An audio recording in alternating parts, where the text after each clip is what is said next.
तो कल की क्लास के अंदर भाई मैंने यहाँ तक 4 क्वेश्चन जो थे हमारे डिस्कस हो चुके थे, ठीक है। एक क्वेश्चन बचा हुआ था क्या, how resistance varies with temperature. तो मैंने लास्ट में तुम्हें बता दिया था कि जिस तरीके से वेरिएशन आपका रेसिस्टिविटी का होता है, सेम वेरिएशन मेटल्स के केस में किसका होता है भाई, तुम्हारा रेसिस्टेंस का भी होता है। सिर्फ और सिर्फ कहाँ पे फर्क आ जाएगा कि आपका जो ये सिंबल आपने यूज कर रखा है इस इक्वेशन में, जहाँ जहाँ पे आपने रो इस्तेमाल कर रखा है वहाँ पे क्या इस्तेमाल हो जाएगा, आपका आर इस्तेमाल हो जाएगा, ठीक है। क्योंकि अब हम किसकी बात कर रहे हैं, रेसिस्टेंस की बात कर रहे हैं।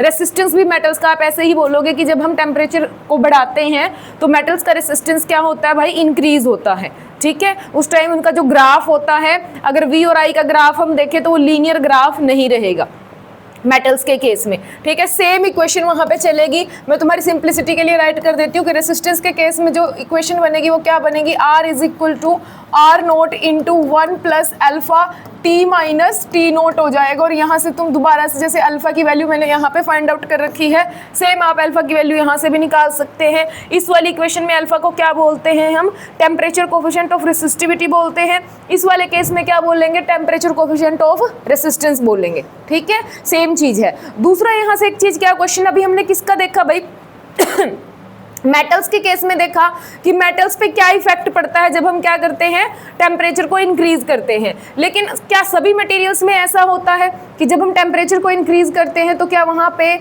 आपका जो कोलिजन है वो इतना ज़्यादा बढ़ जाता है कि रेसिस्टेंस वहाँ पे बढ़ जाता है, तो ऐसा नहीं है भाई। तो जो मटेरियल्स हम कॉमनली डिस्कस करते हैं, जैसे सेमीकंडक्टर्स की बात करें या फिर हम इंसुलेटर्स की बात करें, तो उनके अंदर क्या होगा, विद इंक्रीज इन टेम्परेचर आपका जो रेसिस्टेंस है वो क्या हो जाएगा भाई, डिक्रीज हो जाएगा। ये बात तुम्हें ध्यान रखनी है, ठीक है। तो ये जो हमने डिस्कस किया है सिर्फ मेटल्स और एलॉयज में ऐसा होता है कि आपका जो टेम्परेचर के साथ रेसिस्टेंस इंक्रीज होता है। अगर मैं लिखूं कि सेमीकंडक्टर डिवाइसेस की अगर बात आ जाए या क्वेश्चन आ जाए कि सेमीकंडक्टर्स के केस में क्या होता है, या फिर आपका इंसुलेटर्स के केस में आ जाए, ठीक है, तो यहाँ पे आपका क्या होता है, रेसिस्टेंस डिक्रीज होगा विद इंक्रीज इन टेम्परेचर, ठीक है। इंक्रीजिंग टेम्परेचर क्या करेगा, यहाँ पे रेसिस्टेंस को डिक्रीज करेगा, क्योंकि यहाँ पे जो मोबाइल आयंस हैं जो मूव करेंगे, जिसकी वजह से क्या बनने वाला है, करंट बनने वाला है, उनका अमाउंट यहाँ पे ज़्यादा इंक्रीज होगा as compare to the collision between them.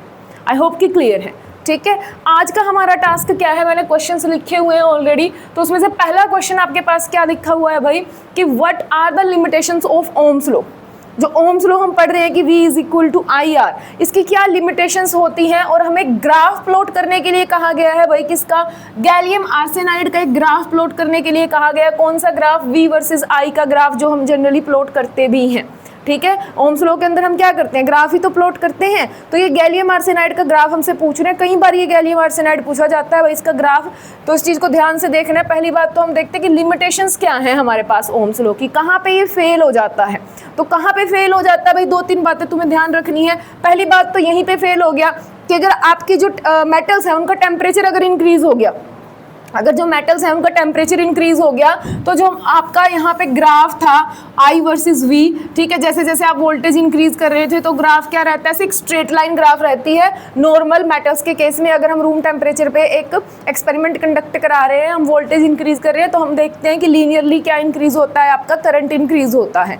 But अगर टेम्परेचर हाई होना स्टार्ट हो जाए, ठीक है, टेम्परेचर हाई कैसे, या तो तुम ही मेटल को हीट कर दो, या फिर ऐसा हो जाए कि आपको एक्सपेरिमेंट करते करते बहुत टाइम हो गया, बहुत ज़्यादा देर तक करंट फ्लो करा दिया आपने मेटल के अंदर, उसकी वजह से क्या होगी, आपकी वायर हीट होना स्टार्ट हो जाती है। जनरली होता भी है ऐसा कि अगर बहुत ज़्यादा देर तक हम करंट पास कराते हैं, कई बार हमारी मोटर्स मशीन क्या हो जाती है, गर्म हो जाती है ना, उसकी सड़ भी जाती हैं कई बार वो। तो वो किसकी वजह से होता है, हीटिंग इफेक्ट की वजह से ही होता है, कि वहाँ पे क्या हो गया, हीटिंग इफेक्ट की वजह से ही आपकी मेटल क्या हो गई है, हीट हो चुकी है, उसका टेम्परेचर अगर वहाँ पे इंक्रीज हो गया है, तो ये जो ग्राफ है ना लीनियर नहीं रहता, आगे चल के वो ग्राफ थोड़ा सा हमारे पास कर्व्ड शेप ले लेता है। तो अगर नॉर्मल ग्राफ मेरे पास O और A था, तो ये जो टेम्परेचर इंक्रीज होने के साथ ग्राफ के अंदर चेंज आने लग जाएगा। इसका मतलब क्या हो गया, अब V और I का ग्राफ मेरे पास लीनियर नहीं रहा। तो पहली फेलियर तो यही आ जाती है, कहाँ पे भी, जब आपकी metals at high temperature, metals at high temperature ये ओम्स लॉ को फॉलो नहीं करेंगे। दूसरा कौन नहीं फॉलो करता भाई, जितने भी यूनिलेटरल डिवाइसेस होते हैं, यूनिलेटरल डिवाइस। अब ये यूनिलेटरल का मतलब क्या होता है, वर्डिंग तुम्हें अपनी बुक्स में लिखी मिलेगी कि यूनिलेटरल डिवाइसेस क्या होते हैं, नॉन ओमिक, इनको क्या बोल देते हैं, नॉन ओमिक बोल देते हैं। नॉन ओमिक का मतलब क्या हो गया कि ये ओम्स लॉ को ओबे नहीं करते, ओम्स लॉ को फॉलो नहीं करते हैं। क्या है ओम्स लॉ? ओम्स लॉ क्या है हमारे पास? V is equal to IR है कि जैसे जैसे तुम वोल्टेज इंक्रीज करते हो वैसे वैसे करंट इंक्रीज होना चाहिए। लेकिन ये हर डिवाइस के अंदर नहीं होता है भाई। जितने भी तुम्हारे यूनिलेटरल इन द सेंस कि जिनके अंदर सिर्फ करंट बहने का एक ही रास्ता है, ऐसा नहीं है। जैसे वायर की मैं बात करूं, वायर पे अगर मैंने वोल्टेज लगा रखी है भाई, ठीक है, इस तरीके से मैंने बैटरी अटैच कर दी तो करंट की डायरेक्शन इस तरीके से बनेगी, positive to negative current flow होगा। अगर मैं बैटरी की डायरेक्शन रिवर्स कर दूं कि मैं इधर वाली साइड क्या कर दूं नेगेटिव और इधर वाली साइड पॉजिटिव कर दूं, तो भी करंट के अमाउंट पे कोई फर्क नहीं पड़ता। अब करंट इधर से इधर फ्लो होना स्टार्ट हो जाएगा। तो वायर का कोई उल्टा सीधा सिरा नहीं होता कि आपने वायर को इधर से लगा रखा है बैटरी के साथ या उधर से लगा रखा है। तो जो मेटल्स होती हैं वो यूनिलेटरल नहीं होती, वो दोनों डायरेक्शन के अंदर करंट को फ्लो कराती है। लेकिन कुछ डिवाइसेस होते हैं जो क्या होते हैं आपके पास, यूनिलेटरल होते हैं। यूनिलेटरल इन द सेंस कि उनमें जो करंट होता है सिर्फ एक ही डायरेक्शन में फ्लो होता है। अगर आपने वोल्टेज को रिवर्स कर दिया तो फिर आपका करंट उस तरीके से फ्लो नहीं होगा जैसे पहले फ्लो हो रहा था। तो जहां भी यूनिलेटरल डिवाइसेस आ गए वहां पे आपका ओम्स लॉ काम नहीं करेगा, वहां पे जो ग्राफ है वो स्ट्रेट लाइन नहीं रहेगा। कौन कौन से होते हैं यूनिलेटरल डिवाइसेस? जितने भी आपके सेमीकंडक्टर डिवाइसेस हैं, ठीक है, सेमीकंडक्टर डिवाइसेस हो गया, ठीक है, जैसे आपके पास इसको हम डायोड बोलते हैं, ठीक है, डायोड हो गया या फिर आपके ट्रांजिस्टर्स हो गए, ये आपके क्या चले जाएंगे भाई, यूनिलेटरल डिवाइसेस चले जाएंगे जहां पे ओम्स लॉ ओबे नहीं होने वाला है, ठीक है। उसके अलावा तीसरा कहाँ पे फेल हो जाते हैं? ये तीसरा कहाँ पे फेल हो जाते हैं कि कुछ ऐसे डिवाइसेस या कुछ ऐसे सर्किट्स हमारे पास होते हैं जहां पे वोल्टेज और करंट का जो रिलेशनशिप है वो लीनियर नहीं रहता, कि हम वोल्टेज इंक्रीज कर रहे हैं और उसके साथ साथ करंट इंक्रीज हो रहा हो। ऐसा कई बार नहीं होता है, कई बार ऐसा होना स्टार्ट हो जाता है कि हम वोल्टेज तो इंक्रीज कर रहे हैं लेकिन करंट में कोई भी इंक्रीमेंट नहीं आ रहा है, ठीक है। या फिर हम देखते हैं कि वोल्टेज जो है वो कांस्टेंट है फिर भी करंट बढ़े जा रहा है। तो जब आप कैपेसिटर और इंडक्टर्स को ज़्यादा डिटेल में स्टडी करोगे, जो आइडियल कैपेसिटर और इंडक्टर होते हैं उसके अंदर तो आपका ओम्स लॉ ओबे होता है, लेकिन जनरल प्रैक्टिस के अंदर आप कई जगह देखोगे कि भाई यहाँ पे ओम्स लॉ ओबे नहीं होता है, ठीक है। इनमें से इतना क्वेश्चन पूछे या ना पूछे, लेकिन जो मैंने क्वेश्चन डाल रखा है इसके अंदर की भी ग्राफ प्लॉट करने के लिए पूछ दिया इन्होंने गैलियम आर्सेनाइड का। अब ये गैलियम आर्सेनाइड क्या होता है? सेमीकंडक्टर डिवाइस ही है। इसको मैं डिस्कस कर चुकी हूँ कि ये सेमीकंडक्टर डिवाइस है और ये किसको ओबे नहीं करता, आपका ओम्स लॉ को ओबे नहीं करता है। ये मैंने लिखा है सेमीकंडक्टर डिवाइस नहीं करते, ठीक है। तो इन्होंने ग्राफ पूछा है कि अगर ओबे नहीं करते तो आप ग्राफ प्लॉट करके दिखाइए कि किस तरीके का ग्राफ जो है इसका बनता है, ठीक है। तो इसका ग्राफ कुछ अलग हटके बनता है इसलिए वो पूछ रहे हैं। मैं दोनों का बना रही हूँ, नॉर्मल डायोड का ग्राफ भी बना रही हूँ जो पीएन जंक्शन डायोड होते हैं हमारे पास, उसके अलावा मैं गैलियम आर्सेनाइड जो है उसका भी ग्राफ प्लॉट कर रही हूँ, ठीक है। तो आपका जो नॉर्मल पीएन जंक्शन डायोड होता है उसके अंदर हमारे पास जो करंट है वो कुछ इस तरीके से दिखेगा हमें। यहाँ पे हमारी वोल्टेज है और यहाँ पे हमारे पास करंट है मिली एम्पियर्स में, करंट बहुत कम फ्लो होता है, ठीक है। तो ये क्या किया भाई, जैसे जैसे इसके ना दो रीजन बनते हैं, एक फॉरवर्ड रीजन एक reverse region. Forward in the sense कि जब मैंने डायोड को सीधा कनेक्ट किया है बैटरी के साथ, इस तरीके से अगर मैंने बैटरी कनेक्ट की है तो इधर वाली साइड फॉरवर्ड रीजन बनेगा।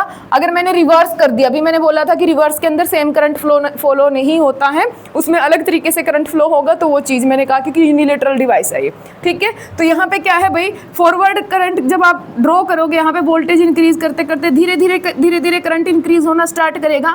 एक वैल्यू यहाँ पे ऐसी आएगी वोल्टेज की जिसको हम नी वोल्टेज बोलते हैं, इसको हम इन डिटेल 9th यूनिट में पढ़ेंगे भी। नी वोल्टेज पे आके आपका ग्राफ क्या होने लग जाता है भाई, लीनियर ग्राफ होने लग जाता है, जैसा ओम्स लॉ वाला ग्राफ यहाँ पे देखने को मिलेगा हमें थोड़ी हद तक, थोड़े रीजन तक। स्टार्टिंग में ऐसा नहीं है, स्टार्टिंग में काफ़ी ज़्यादा वोल्टेज लगाए जा रहे हैं, करंट के अंदर इतना इंक्रीमेंट हमें नहीं दिखता है। फिर एक वैल्यू आती है वोल्टेज की, उसके बाद हमारा जैसे जैसे हम वोल्टेज इंक्रीज करते हैं तो करंट में हमने वैसा ही एक इंक्रीमेंट देखने को मिलता है। फॉरवर्ड रीजन के अंदर ऐसा ग्राफ बनता है। रिवर्स के अंदर क्या होता है भाई, आप वोल्टेज इंक्रीज कर रहे हो, करंट बिल्कुल ना के बराबर है, एकदम से एक रीजन ऐसा आता है जहां पे जो करंट होगा बिल्कुल आपके पास ह्यूज अमाउंट के अंदर करंट फ्लो होना स्टार्ट हो जाएगा। ये ब्रेकडाउन रीजन होता है, एवलांचे रीजन होता है उसके अंदर, रिवर्स के अंदर। इसमें वजह अलग है कि एकदम से इतना करंट क्यों फ्लो हुआ। यहाँ पे आपको सिर्फ यहाँ पे ग्राफ से मतलब है कि भाई ग्राफ जो है आपके यहाँ पे ओम्स लॉ को ओबे नहीं कर रहे। एक थोड़ा सा रीजन हमारे पास आता है जहाँ पे ओम्स लॉ ओबे हो रहा है, अदरवाइज ग्राफ कुछ ऐसे दिखते हैं। एक सिंपल डायोड का ग्राफ मैंने बनाया है, पीएन जंक्शन डायोड, ठीक है, ये किसका है, पीएन जंक्शन डायोड का ग्राफ है, जो हम दोबारा से फिर पढ़ेंगे जब हम कहाँ पहुँच जाएंगे, 9th यूनिट में पहुँच जाएंगे। ठीक है, ध्यान रख लेना, याद आएगा तो मैं दोबारा जब मैं इसको 9th यूनिट में रिवाइज कराऊंगी। इसके अलावा इन्होंने क्या पूछा, इन्होंने इसका ग्राफ हमसे नहीं पूछा है। किसका पूछा है मुझसे, गैलियम आर्सेनाइड का पूछा है। भाई गैलियम आर्सेनाइड के अंदर क्या होता है, गैलियम आर्सेनाइड का ग्राफ देख लीजिए, थोड़ा इधर बनाती हूँ उसको। गैलियम आर्सेनाइड भी एक डायोड ही है, ठीक है।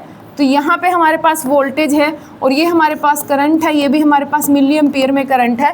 तो स्टार्टिंग के अंदर क्या होता है भाई, जैसे जैसे मैं वोल्टेज को इंक्रीज करती हूँ तो एक रीजन तक इसका जो रिलेशनशिप रहता है वो लीनियर रिलेशनशिप रहता है, यानी कि ओम्स लॉ को ये क्या करता है, ओबे करता है। उसके बाद क्या हो जाता है, धीरे धीरे आपका जो ग्राफ है भाई थोड़ा सा नॉन लीनियर होना स्टार्ट हो जाएगा। ठीक है, नॉन लीनियर होना स्टार्ट हो जाएगा। उसके बाद क्या होगा कि आपका ग्राफ भाई नेगेटिव रीजन के अंदर चला जाएगा, नेगेटिव रेसिस्टेंस शो करेगा। कुछ इस तरीके का ग्राफ यहाँ पे प्लॉट होगा, अलग अलग रीजन्स यहाँ पे बनेंगे और वो आपसे पूछेंगे कि कौन सा रीजन किस चीज़ को रिप्रेजेंट कर रहा है। तो आपको यहाँ पे रीजन्स बना देने हैं कि कौन सा जो जगह है, कौन सा जो एरिया है, कहाँ पे क्या हो रहा है। तो एक यहाँ तक क्या हो रहा है आपके पास, स्ट्रेट लाइन बनाना भैया, यहाँ तक क्या हो रहा है आपके पास, यहाँ पे तो क्या हो रहा है आपका ओम्स लॉ चल रहा है। ठीक है, V डायरेक्टली प्रोपोर्शनल चल रहा है किसके, I के। इसके बाद क्या हुआ, यहाँ तक क्या हुआ कि आपका नॉन लीनियर रीजन आ गया है, नॉन लीनियर। ठीक है, नॉन लीनियर ग्राफ या रीजन इसको बोल सकते हो। यहाँ पे आपका जैसे जैसे आप वोल्टेज इंक्रीज कर रहे हो, करंट के अंदर इतना इंक्रीमेंट नहीं आ रहा है।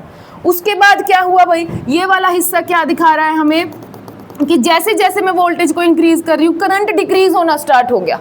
जैसे जैसे मैं किसको इंक्रीज कर रही हूँ, वोल्टेज को इंक्रीज कर रही हूँ, करंट ने क्या दिखाना लग गया भाई, उल्टा रिलेशनशिप, एक रिवर्स रिलेशनशिप दिखाना स्टार्ट कर दिया कि वोल्टेज इंक्रीज होने से, अभी तक हम पढ़ते आ रहे थे कि रेसिस्टेंस जो होता है वो कम हो जाता है, करंट इंक्रीज हो जाता है, बट यहाँ पे उल्टा हो गया कि भाई हम वोल्टेज इंक्रीज कर रहे हैं, करंट ने डिक्रीमेंट दिखा दिया। तो ये कौन सा रीजन हो गया भाई, तुम्हारा नेगेटिव रेसिस्टेंस का रीजन बन गया। नेगेटिव रेसिस्टेंस रीजन सबसे ज्यादा पूछा जाता है कि भाई इसके अंदर दिखाइए नेगेटिव रेसिस्टेंस का रीजन क्या है। ठीक है, तो जहाँ पे वोल्टेज इंक्रीज करने से आपका करंट डिक्रीज होता है, वो वाला रीजन, वो वाला एरिया आपका क्या बन जाएगा, नेगेटिव रेसिस्टेंस का रीजन बन जाएगा। ये ग्राफ इंपॉर्टेंट है, इसके अंदर तीनों रीजंस पूछे जाते हैं, कहाँ तक ओमिक है, कहाँ तक नॉन ओमिक है या नॉन लीनियर है, और कहाँ पे आपका नेगेटिव रेसिस्टेंस का रीजन है। ओके, क्वेश्चन देखिए भाई, सेकंड क्वेश्चन क्या है मेरे पास, what do you mean by conductance and conductivity. सीधा सा क्वेश्चन पूछा है, उसके बाद ऐसा यूनिट्स पूछी है, इसके डायमेंशन फॉर्मूला पूछे हैं। तो ये कोई नई चीज नहीं है, जो तुमने कर रखा है वहीं से हम इसको फाइंड आउट करेंगे। भाई तुमने क्या कर रखा है, तुमने कर रखा है रेजिस्टेंस एंड रेसिस्टिविटी। कल हमने दो चीजें पढ़ी थी, एक रेजिस्टेंस पढ़ा था, रेजिस्टेंस कोई नया नहीं था, वो तुमने 10th क्लास में भी पढ़ा था, रेजिस्टेंस जिसका सिंबल R होता है। ठीक है, और एक हमने क्या पढ़ा था भाई, रेसिस्टिविटी पढ़ा था, जिसका सिंबल क्या था हमारे पास, रो था। फॉर्मूलाज याद है इसके, कौन बताएगा। आर का वैल्यू जो था, आर का जो फॉर्मूला आया था ml और a वो क्या आया था, ml divide by a/n/e² tau. ठीक है, और रेसिस्टिविटी जिसको हम रो सिंबल से दिखाते हैं वो क्या था तुम्हारे पास, m divide by n/e² tau. ये कुछ इक्वेशंस थी हमारे पास। अब मेरे से क्वेश्चन क्या पूछा है भाई, ये कह रहे हैं कि कंडक्टेंस क्या होता है, कंडक्टेंस पूछा है, और ये क्या पूछा है मेरे से, कंडक्टिविटी पूछी है। ठीक है, तो अगर मैं तुम्हें ये बता दूं कि कंडक्टेंस क्या है, रेजिस्टेंस का रिवर्स ही कंडक्टेंस है। रेजिस्टेंस क्या है, अपोजिशन है, और कंडक्टेंस क्या है कि कितनी आसानी से इलेक्ट्रॉन फ्लो कर सकते हैं, उसका ही एक रिवर्स चीज है। ठीक है, तो जिसका रेजिस्टेंस हाई है उसको कंडक्टेंस क्या मिलेगा, मुझे कम मिलेगा।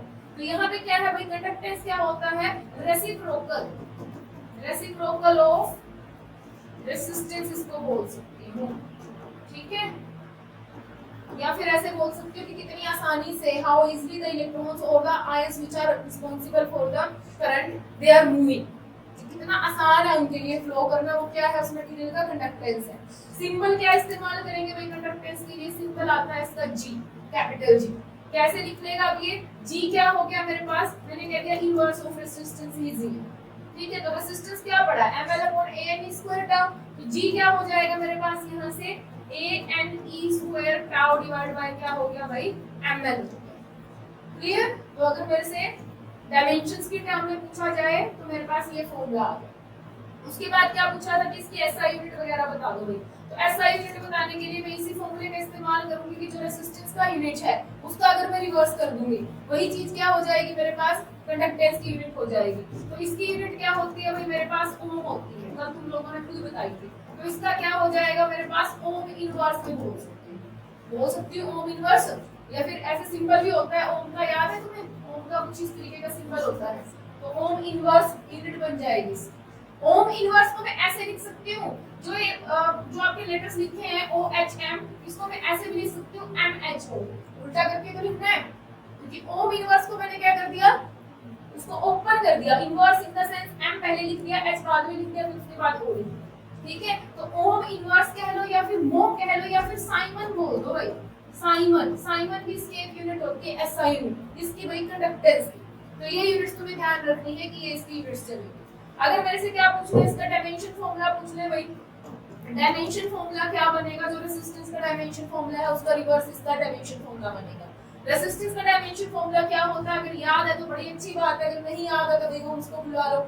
ओम्स क्या कह रहा है, V = IR, यहाँ से R क्या हो जाएगा, V/I, ऊपर कौन, वोल्टेज, वोल्टेज हमने पढ़ा कि क्या होता है, वर्क अपॉन चार्ज, और पीछे कौन है भाई मेरे पास, करंट है, ठीक है। वर्क का dimension formula M1L2T-2 divide by charge का क्या हो गया भाई AT, और करंट का क्या हो गया मेरे पास A, ठीक है। तो जैसा भाई जो रेजिस्टेंस था उसका रिवर्स क्या होता है, कंडक्टेंस होता है। ऐसे ही रेसिप्रोकल ऑफ रेसिस्टिविटी क्या होगा, रेसिप्रोकल ऑफ रेसिस्टिविटी, ये क्या बन गया मेरे पास भाई, कंडक्टिविटी बन गया। सिंबल क्या देंगे भाई, इसको सिग्मा सिंबल से रिप्रेजेंट करेंगे, ठीक है। अगर नॉर्मल डेफिनेशन में इसकी बताना चाहूंगी तो इनका रिलेशनशिप की टर्म में मैंने बता दिया थी भाई, कंडक्टिविटी रेसिस्टिविटी से ऐसे लिंक करती है। रेसिस्टिविटी क्या थी भाई, रेसिस्टेंस था offered by 1 unit cube of material, तो कंडक्टेंस क्या हो जाएगा, इसकी जो कंडक्टिविटी है वो क्या हो जाएगी, कंडक्टेंस हो जाएगा 1 यूनिट क्यूब का। अगर रेसिस्टिविटी क्या है, रेसिस्टेंस ऑफ 1 यूनिट क्यूब, तो कंडक्टिविटी क्या है, conductance of 1 unit cube of material, जो भी तुमने उठाया है। सिग्मा इसका सिंबल है, यहाँ से सिग्मा क्या बोल रही हूँ कि रेसिप्रोकल ऑफ रेसिस्टिविटी ही है। तो रेसिस्टिविटी जो मेरे पास आई उसका रेसिप्रोकल कर दिया, तो m² टाउ डिवाइड बाय क्या हो गया, m हो गया, ये हमारे पास क्या आ चुका है, फॉर्मूला आ चुका है किसका भाई, कंडक्टिविटी का। फिर उसकी यूनिट आती है हमारे पास, यूनिट हमने कल रेसिस्टिविटी की यूनिट निकाली थी, किस बच्चे को याद है रेसिस्टिविटी की यूनिट, ओम मीटर थी, ठीक है। तो यहाँ से क्या हो जाएगी, ओम इनवर्स और मीटर इनवर्स। अब मैंने क्या कहा कि मैं ओम इनवर्स को कैसे लिख सकती हूँ भाई, मोह लिख सकती हूँ, तो मोह पर मीटर भी इसकी क्या बन जाएगी आपके पास, यूनिट बन जाएगी, ठीक है, मोह पर मीटर, क्योंकि ये रिवर्स होता है किसका भाई, resistivity. Clear. Next question is, what is next question, define current density, is it a scalar or a vector quantity. Current density क्या है भाई हमारे पास, इसका सिंबल है आपके पास J, और it is current per unit area, current per unit area. Clear. J is equal to क्या हो गया, I/A हो गया। अभी सिर्फ इतना ही फॉर्मूला लिख रही हो, यहाँ से तुम सोच के मुझे बताओ कि जो करंट डेंसिटी है क्या वो एक स्केलर क्वांटिटी बनेगी या फिर एक वेक्टर क्वांटिटी बनेगी। करंट स्केलर है मेरे पास, लेकिन एरिया वेक्टर होता है। कोर्स थ्योरम के अंदर हमने एरिया का डिस्कस किया था कि एरिया की डायरेक्शन होती है। तो यहाँ पे क्या है भाई, ये करंट को बता रही है कि कितना करंट जाएगा, ठीक है, किसी पर्टिकुलर एरिया में से पर यूनिट एरिया में। साथ ही साथ ये डायरेक्शन से के साथ भी डील करेगी कि जो करंट है वो किस डायरेक्शन में फ्लो हो रहा है। तो यहाँ पे आपको यहाँ पे एन कैप लगा हुआ दिख सकता है, जो आपको किसकी डायरेक्शन दिखाएगा भाई, करंट डेंसिटी की डायरेक्शन दिखाएगा। यानी कि ये चीज क्या है हमारे पास, एक वेक्टर क्वांटिटी है। कैसी क्वांटिटी है, वेक्टर क्वांटिटी है। अगर करंट की बात करूं तो करंट मुझे क्या बताता है, अमाउंट ऑफ चार्ज बताता है। वो डायरेक्शन के साथ डील नहीं करता कि उसको सिर्फ इतना मतलब है कि चार्ज जो है वो क्रॉस होना चाहिए, किस डायरेक्शन में जा रहा है वहां से हमें मतलब नहीं है। लेकिन जब हम करंट डेंसिटी की बात करते हैं तो वहां पे हमें क्या देखना पड़ेगा भाई, कितना करंट है और किस डायरेक्शन में, दोनों चीजें देखनी पड़ेगी, दोनों चीजें मैटर करेंगी। कि जब इसका एडिशन वगैरह कुछ भी करोगे, क्योंकि वेक्टर आ गया तो वेक्टर लॉस को क्या करने वाला है, फॉलो करने वाला है। यूनिट क्या बनेगी करंट डेंसिटी की, current per unit area. Current की क्या होती है आपके पास यूनिट बाई एम्पियर, और एरिया की क्या बनती है आपके पास मीटर स्क्वायर, तो it's ampere per metre square इसकी यूनिट बन जाएगी। ठीक है, उसके बाद क्या है, करंट डेंसिटी ही पूछा था बस, है ना, वेक्टर है या स्केलर ये पूछा था। तो ये इतना सा ही क्वेश्चन था, करंट डेंसिटी से ही क्वेश्चन बनता है। नेक्स्ट क्वेश्चन क्या है मेरे पास, derive the microscopic forms of Ohm's law. Important question again, कई बार 2 नंबर के अंदर क्वेश्चन आता है, या तो सीधी इक्वेशन जो इसकी इक्वेशन बन के आएगी, तो सीधी इक्वेशन देंगे कि इस इक्वेशन को ड्राइव कीजिए, या फिर आपसे पूछेंगे कि microscopic form of Ohm's law को ड्राइव कीजिए। ओम्स लॉ अगर आ गया वो चीज अलग है, माइक्रोस्कोपिक फॉर्म अगर लिखा आ गया वो चीज हमारे पास अलग चलेगी। तो मैं यहाँ इक्वेशन की शुरुआत करती हूँ microscopic forms of Ohm's law को ड्राइव करने की। कौन से रिलेशनशिप से याद रखना है, कौन से रिलेशनशिप से, वही J = I/A वाले रिलेशनशिप। ठीक है, अब I के बारे में मैं क्या जानती हूँ भाई, I के बारे में बहुत इंपॉर्टेंट इक्वेशन हमने यहाँ पे सीखी है कि I = ANEVD होता है। ठीक है, equation number 1, equation number 2, using equation number 2 या फिर using the value of current in equation number 1, using 2 in 1 value रख दो भाई। J की वैल्यू क्या बन जाएगी तुम्हारे पास, J = ANEVD divide by what, A से A गया, यहाँ पे क्या बन गया A NEVD। यहाँ तक पहुँच के इसको इक्वेशन नंबर क्या बना दो भाई, 3 बना दो। अब आगे मुझे क्या पता है, मुझे VD की वैल्यू भी पता है। We knows that, याद किस चीज को है, VD = क्या था, E tau divide by M। ठीक है, तो यहाँ पे वैल्यू रख देंगे, J क्या बन जाएगा मेरे पास, NE × VD की जगह E tau divide by M। ठीक है, तो J = NE² tau divide by M। साथ में क्या हो गया यहाँ पे E आ गया, साथ में क्या आ गया, E आ गया। अब ये चीज क्या है, क्या कुछ पहचाना सा कुछ दिख रहा है यहाँ पे, NE² tau divide by M क्या है ये, तो यानी कि जितना भी मैंने 2-3 डेफिनेशंस तुम्हें कराई थी वो सिर्फ और सिर्फ इस इक्वेशन तक पहुंचने के लिए कराई थी, क्योंकि इस्तेमाल हो रही है। तो ये चीज मेरे पास कौन बैठा है भाई, इसको मैं 1/ρ लिख दूं तो इक्वेशन कुछ इस फॉर्म में दिखेगी। कई बार पेपर में डायरेक्ट ये इक्वेशन डाल देंगे और आपसे पूछेंगे कि ड्राइव कीजिए J = E/ρ, ये वाली इक्वेशन को ड्राइव करिए। ठीक है, या फिर अगर मैं इसको दूसरी फॉर्म के अंदर लिख दूं, दूसरी फॉर्म इन द सेंस अगर मैं इसको सिग्मा के टर्म में लिख दूं तो J = क्या हो जाएगा मेरे पास, सिग्मा × E हो जाएगा भाई। तो ये मेरे पास कौन सी चली जाएगी, microscopic forms of Ohm's law चली जाएगी। अगर वेक्टर फॉर्म में मैं दिखाना चाहूँ तो J भी वेक्टर है, और जो E है मेरे पास वो भी क्या है भाई, वेक्टर है। ये जो सिग्मा होती है, ये जो कंडक्टिविटी होती है, ये वेक्टर नहीं होती, ये स्केलर होती है, क्योंकि रेजिस्टेंस जो है हमारा वो एक स्केलर क्वांटिटी है, रेजिस्टेंस स्केलर है तो आपका कंडक्टेंस भी स्केलर है।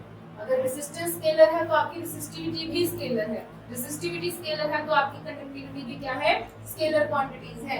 जो आपकी वेक्टर क्वांटिटी थी वो मैंने तुम्हें बता दी कि वेक्टर क्वांटिटी वो है, यहाँ पे करंट डेंसिटी जो है वो एक वेक्टर क्वांटिटी है। छोटे-छोटे रिलेशनशिप चलते हैं सीरीज के अंदर, कोई ज्यादा ऐसा मुश्किल काम है नहीं। 1 या 2 बार तुमने बैठ के आराम से अगर सोच लिया तो चीजें आसान होती चली जाएंगी। बस यहाँ पे मैंने तुम्हें एक ट्रिक बता रखी है कि जिस भी इक्वेशन से चलना है, जो भी डेरिवेशन निकालनी है, मेन इक्वेशन याद रखनी है। जैसे मैंने तुम्हें क्या बताया था, जब हमने करंट का और ड्रिफ्ट वेलोसिटी का रिलेशनशिप निकाला था तो मैंने तुम्हें कहा था कि सिंपल बेसिक रिलेशनशिप से चलो कि करंट क्या होता है, चार्ज पर यूनिट टाइम होता है, उसके हिसाब से चार्ज की और टाइम की वैल्यू रखनी है, इक्वेशन तुम्हारे सामने आ जाएगी। ठीक है, यहाँ पे भी मुझे माइक्रोस्कोपिक फॉर्म ऑफ फॉर्मूला से चलना था, तो यहाँ पे तुम्हें सिर्फ और सिर्फ ये याद रखना है कि करंट डेंसिटी क्या होती है। करंट डेंसिटी को उठा के चलोगे, फिर उसके बाद जो वैल्यूज तुम्हें पता है उसको पुट करके चलो, 1-2 बार रखोगे, तुम्हें पता हो जाएगा कि भी कौन से वाली वैल्यूज यहाँ पे। ठीक है, ये क्वेश्चन तुम्हारे सामने आ जाएगा। तो ये कुछ इंपॉर्टेंट क्वेश्चंस थे हमारे पास जो सेकंड यूनिट से पूछे जाते हैं। इसके अलावा जो हमारा टॉपिक आता है इसमें वो होता है भाई रेजिस्टेंस का जो कॉम्बिनेशन होता है, resistance in series, resistance in parallel. ये 2 ही मेन कॉम्बिनेशन 12th क्लास के अंदर पूछे जाते हैं, वेदर सीरीज वेदर पैरेलल। तो ये चीज आप 10th में भी करके आए हो कि सीरीज पैरेलल कॉम्बिनेशन में जो रेजिस्टेंसेस होते हैं वो किस तरीके से ऐड ऑन होते हैं, नेट रेजिस्टेंस कैसे फाइंड आउट करते हैं। एक बार फिर से हम उस चीज को देखेंगे, उसके बाद कुछ सर्किट्स को सॉल्व करेंगे और फिर देखेंगे कि रेजिस्टेंस का क्या चल रहा है। ठीक है, तो ये जो क्वेश्चंस मैंने लिखे हुए थे क्वेश्चंस कवर हो चुके हैं। अभी मेरे पास 5 मिनट्स हैं, तो I am moving to the next topic, that is combination of the resistances. Topic है कि रेसिस्टेंस किस तरीके से कंबाइन किए जा सकते हैं। 12th क्लास के अंदर हम बेसिकली 2 ही तरीके के कॉम्बिनेशन पढ़ते हैं। भाई पहला कॉम्बिनेशन क्या है हमारे पास, सीरीज कॉम्बिनेशन। कंपैरिजन के लिए मैं साइड में लाइन लगा लेती हूँ, साथ साथ देखते चलेंगे कि सीरीज में क्या होता है और पैरेलल कॉम्बिनेशन के अंदर क्या होता है। तो सीरीज मुझे बताने की जरूरत नहीं है, हाल फिलहाल हम कैपेसिटर पढ़ के आए हैं। मैंने क्या कहा था कि एक ही लाइन में एक ही सीरीज के अंदर जब एलिमेंट्स लगे होते हैं तब उसको क्या बोलते हैं, सीरीज कॉम्बिनेशन बोलते हैं। तो यहाँ पे भी हमने क्या करना है, अगर एक ही वायर के अंदर एक से ज्यादा आपके पास क्या लगे हुए हैं भाई, रेसिस्टेंसेस लगे हुए हैं, तो इस चीज को हम क्या बोलेंगे कि कौन सा कॉम्बिनेशन है रेसिस्टेंसेस का, ये कौन सा कॉम्बिनेशन है, सीरीज कॉम्बिनेशन है। ये V वोल्टेज है मेरे पास, ठीक है। जब भी सीरीज कॉम्बिनेशन के अंदर एलिमेंट लगे होते हैं 2 चीजें हमें देखनी है, क्योंकि यहाँ पे हम रेसिस्टेंस पढ़ रहे हैं तो मैं इक्वेशन भी ओम्स वाली इक्वेशन का इस्तेमाल कर रही हूँ कि V इज इक्वल टू क्या चल रहा है मेरे पास, IR चल रहा है, ठीक है। R तो लगा ही हुआ है सर्किट में, मुझे बाकी 2 फिजिकल क्वांटिटीज के बारे में और सोचना है कि यहाँ पे V का क्या होने वाला है और यहाँ पे I जो है उसका क्या होने वाला है। तो जब आपके पास कौन सा कॉम्बिनेशन है भाई, सीरीज कॉम्बिनेशन है, तो करंट जो है वो क्या रहेगा आपके पास भाई, सेम रहेगा। करंट डिवाइड नहीं होगा, क्योंकि एक ही वायर के अंदर लगे हुए हैं। तो वायर में ऐसा नहीं होता कि इसके इस हिस्से में कुछ और करंट जाएगा, अगले हिस्से में कुछ और जाएगा, अगले हिस्से में कुछ और जाएगा, कोई फर्क नहीं पड़ता कि रेसिस्टेंस कितनी अमाउंट का रेसिस्टेंस, कितनी वैल्यू का रेसिस्टेंस लगा हुआ है। करंट जो है तीनों एलिमेंट्स के पास, जितने भी मतलब तीनों जो रेसिस्टेंसेस हैं उनके पास क्या पहुंचेगा, आपका सेम पहुंचने वाला है। करंट के अंदर कोई डिवीजन नहीं होती जब सीरीज कॉम्बिनेशन होता है। व्हाट अबाउट वोल्टेज, वोल्टेज क्या होती है भाई तुम्हारी यहाँ पे, डिवाइड होती है, अलग अलग रेसिस्टेंस के अलग अलग क्या पहुंचेगी, वोल्टेज पहुंचेगी। पहले वाले पे बोल दिया मैंने V1 वोल्टेज पहुंची, वही दूसरे वाले के अक्रॉस जो वोल्टेज ड्रॉप हुई है उसका ऐसे भी बोल सकते हैं कि वोल्टेज कितना ड्रॉप हुआ, कि हमने कितना अप्लाई किया था, इसके अक्रॉस कितना ड्रॉप हुआ, ठीक है। और इसको मैंने बोल दिया कि से V3 ड्रॉप हुआ। तो यहाँ से मुझे क्या दिख रहा है कि जो वोल्टेज है डायरेक्टली किस पे डिपेंड कर रही है भाई, रेसिस्टेंस पे डिपेंड कर रही है। वोल्टेज किस पे डिपेंड कर रही है, रेसिस्टेंस पे डिपेंड कर रही है। जिसका रेसिस्टेंस ज्यादा होगा उसके अक्रॉस वोल्टेज का ड्रॉप भी क्या होने वाला है, ज्यादा होने वाला है। तो अगर मैं रेशियो के टर्म में यहाँ पे लिखूं तो जो वोल्टेज ड्रॉप होगा, क्या कह रही हूँ मैं कि जो वोल्टेज ड्रॉप होगा आपका across R1, R2 and R3, अगर उसका रेशियो मुझे देखना तो क्या रहेगा भाई, V1 ratio V2 ratio V3। अगर रेसिस्टेंस ज्यादा है तो आपका वोल्टेज का ड्रॉप भी ज्यादा होगा, ठीक है। तो कुछ बेसिक चीजें हैं जो हम उसके बारे में जान रहे हैं, जो हम 10th में भी जानते हैं, लेकिन एक बार याद कर लेते हैं कि क्या था। ऐसे ही हम पैरेलल कॉम्बिनेशन की तरफ चलते हैं भाई। पैरेलल कॉम्बिनेशन में अच्छा एक चीज और यहाँ पे क्या भाई, नेट रेजिस्टेंस को देख लो कि क्या होगा। सीरीज के अंदर नेट रेजिस्टेंस क्या होता है आपके पास, नेट रेजिस्टेंस आपका ऐड ऑन होता चला जाता है, नेट रेजिस्टेंस, ठीक है। मुझे डेरिवेशन कराने की शायद यहाँ जरूरत नहीं है कि जो नेट रेजिस्टेंस होता है R सीरीज में सीधा क्या होगा, R1 प्लस R2 प्लस क्या हो जाएगा भाई, R3 हो जाएगा। ये रिलेशनशिप यहाँ पे चलता है, ठीक है। अगर डेरिवेशन यहाँ पूछी जाती है हमारी मुझे जरूरत महसूस हो रही है, जो चीजें हैं वो तुम कर सकते हो, ठीक है। उसके बाद पैरेलल कॉम्बिनेशन देख लेते हैं भाई। पैरेलल कॉम्बिनेशन का क्या मतलब होता है कि जो भी एलिमेंट्स लगे हुए हैं सबके पास कैसी वोल्टेज पहुंच रही है, सेम वोल्टेज अगर पहुंचे, ठीक है। तो सेम वोल्टेज पहुंचाने के लिए हमें क्या करना पड़ेगा, उनको अलग अलग वायर्स में लगाना पड़ेगा, क्योंकि एक वायर में लगा दिया तो वोल्टेज तो सेम नहीं जाने वाली है। तो ये जो कॉम्बिनेशन आपके पास बन गया ये क्या कहलाएगा, पैरेलल कॉम्बिनेशन कहलाएगा। एलिमेंट्स एक दूसरे के साइड में बैठे हैं, पैरेलल बैठे हैं। पैरेलल का मतलब जानते हो ना कि साइड में इधर इधर। तो ये पैरेलल कॉम्बिनेशन है आपके पास। रेजिस्टेंस R1 से this is R2, this is R3। जो वोल्टेज पहुंचेगी वही सबके पास कैसी पहुंचेगी भाई, रेजिस्टेंस के पास V वोल्टेज पहुंचेगी। कोई फर्क नहीं पड़ता कि भाई इनकी वैल्यूज कितनी है, यहाँ वोल्टेज डिवाइड नहीं होती है। वोल्टेज क्या रहती है यहाँ पे, वोल्टेज क्या रहती है पैरेलल कॉम्बिनेशन के अंदर, सेम रहती है। तो डिवाइड कौन होगा भाई, ये करंट होगा डिवाइड, जो यहाँ से आई जा रहा है, ठीक है। करंट क्या होता है यहाँ पे, करंट क्या हो जाता है आपका, डिवाइड हो जाता है। कैसे होगा करंट डिवाइड, मान लेती हूँ इसके पास कितना करंट पहुंच पहुंचा I1, इसके पास कितना पहुंचा भाई I2, इसके पास कितना पहुंचा I3। ठीक है, तो अगर मुझे रेशियो जानना है कि किसके पास ज्यादा करंट है किसके पास कम करंट है, तो मैं किसकी हेल्प लूंगी भाई, ओम्स की ही हेल्प लूंगी। ये बैठा है ओम्स में, ठीक है। तो यहाँ पे मुझे रेजिस्टेंस वर्सेस करंट का देखना है। तो यहाँ से तुम्हें दिख रहा है V/I इज इक्वल टू क्या चल रहा है, R चल रहा है। अगर रेजिस्टेंस ज्यादा है तो करंट क्या होगा आपके पास, कम होगा। तो यहाँ इनवर्स रेशियो में चलता है, R1 ratio R2 ratio R3 जो रहेगा वो क्या चलेगा भाई, 1/I1 1/I2 1/I3। इस तरीके का रेशियो हमें देखने को मिलेगा। इनवर्स रेशियो चलता है, अगर रेजिस्टेंस ज्यादा है तो उस वायर में करंट क्या जाएगा आपका, कम होने वाला है, डिक्रीज होने वाला है। ठीक है, करंट डिवाइड होंगे और वोल्टेज सेम रहेगी पैरेलल कॉम्बिनेशन में। रेजिस्टेंस पे क्या फर्क पड़ता है, नेट रेजिस्टेंस पे क्या फर्क पड़ता है। नेट रेजिस्टेंस किस तरीके से ऐड ऑन होते हैं इसके अंदर, तो नेट रेजिस्टेंस क्या रहता है भाई, 1/RP किसके बराबर होगा, 1/R1 1/R2 1/R3। ये वाली इक्वेशन चलती है इसके अंदर जब पैरेलल कॉम्बिनेशन। अब क्वेश्चन ये आ जाता है कि अगर मेरे पास कुछ रेजिस्टेंसेस पड़े हुए हैं और मुझे नेट रेजिस्टेंस इंक्रीज करना है, तो मैं कौन सा कॉम्बिनेशन करूंगी, क्या मैं सीरीज कॉम्बिनेशन प्रेफर करूंगी या फिर मैं पैरेलल कॉम्बिनेशन प्रेफर करूंगी। I want to increase the net resistance, series combination करेंगे भाई। यहाँ से देख सकते हो मैं अभी रेजिस्टेंस इंक्रीज हो रहा है या डिक्रीज हो रहा है, उस चीज को चेक करने के लिए अगर मैं आइडेंटिकल रेजिस्टेंस ले लूं, ठीक है, आइडेंटिकल रेजिस्टेंस ले लिए, यानी कि R1 is equal to R2 is equal to क्या कर दिया, R3 इज इक्वल टू मैंने क्या मान लिया, R मान लिया। दोनों में ये केस लगाऊंगी, मैंने क्या ले लिए, आइडेंटिकल रेजिस्टेंस ले लिए, तो यहाँ पे नेट रेजिस्टेंस क्या हो जाएगा, 3 टाइम्स ऑफ R हो गया, इसको R डैश वगैरह कुछ बोलिए। तो नेट रेजिस्टेंस क्या हो गया मेरे पास, 3 टाइम्स ऑफ R हो गया, यानी कि नेट रेजिस्टेंस में क्या हो चुका है, इंक्रीज हो चुका है। मेरे पास 3 एलिमेंट्स पड़े थे, उन सबका रेजिस्टेंस क्या हो गया, ऐड हो गया। अगर यहाँ पे मैं चेक करूं भाई, 1/RP is equal to 1/R plus 1/R plus 1/R, कितना बन गया, 3/R। मुझे RP नहीं दे, मुझे 1/RP नहीं चेक करना, मुझे क्या चेक करना है, RP की वैल्यू चेक करनी है। वो क्या होगी तुम्हारे पास, R/3, यानी कि मेरा जो रेजिस्टेंस था, एक अकेले एलिमेंट का रेजिस्टेंस R था, अब कितना रह गया, तीनों का कॉम्बिनेशन जब मैंने पैरेलल में लगाया तो जो नेट रेजिस्टेंस है वो क्या हो चुका है, R/3 हो चुका है, 3 टाइम्स रिड्यूस हो गया।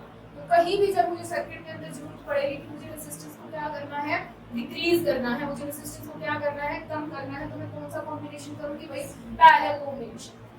और जब मुझे रेजिस्टेंस को क्या करना होगा, इंक्रीज करना होगा, तो कौन सा कॉम्बिनेशन करेंगे भाई, सीरीज कॉम्बिनेशन करेंगे। ये चीज यहाँ तक हमने आज कर ली है। आज की क्लास में इतना ही डिस्कस करते हैं, जो उसके न्यूमेरिकल्स होंगे वो हम कल की क्लास में डिस्कस करेंगे। न्यूमेरिकल्स में हम जितने भी टॉपिक्स हमने कवर कर लिए हैं, हर एक के फॉर्मूले के साथ हम क्या करेंगे, न्यूमेरिकल डिस्कस करने वाले हैं। ठीक है, दैट्स इट फॉर टुडे।